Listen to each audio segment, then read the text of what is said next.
Сәлем достар, бүгінгі тақырып заемщик, созаемщик, гарант туралы айтамыз.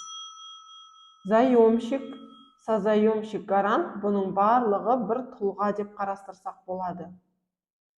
Заемщик дегеніміз ол банктен несие алушы, яғни кредит алушы. Немесе үй алып отырған адам, немесе кредит ақшалай кредит алып отырған адамды айтамыз. Созаемщик деп заемщиктің ақшасы, доходы, яғни жетпей жатқан жағдайда ол өзіне созаемщик қосып алады. Созаемщик пен заемщиктің доходы қосылып, екеуінің минимальный прожиточный минимум ақшасы алынып, содан қалған ақша несиеге төлеуге жетеді ма, соны қарастырады.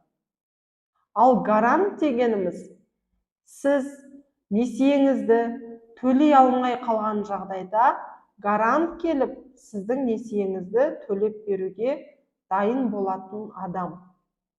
Мысалға, әр адам пенде болғаннан кейін басына келмейтін іс жоқ.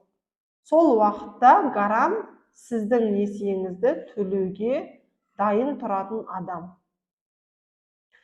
Бұл жерде заемщиктің табысы бөлек көрсетіледі, және де гаранттың табысы бөлек көрсетіледі.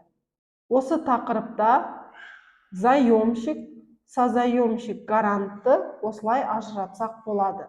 Яғни сіз қасыңызға созаемщик, гарант қосатын болсаңыз, сіз оларды қинамау үшін өзіңіздің несиеңізді уақытылы төлеп отырғаныңыз дұрыс. Қазіргі уақытта сіз созаемщик, гарантты 1 жыл ішінде ауыстыруға болады сізге. Банкке барып, яғни заявление жазасыз, созаемщик, гарантты алмастыру мүмкіндігіңіз бар. Болмаса, ИП арқылы табысыңызды көрсетіп, созаемщик пен гарантты босату мүмкіндігіңіз де бар. Менімен болғандарыңызға рахмет. Каналыма тіркеліп, лайк басып кетсеңіз болады.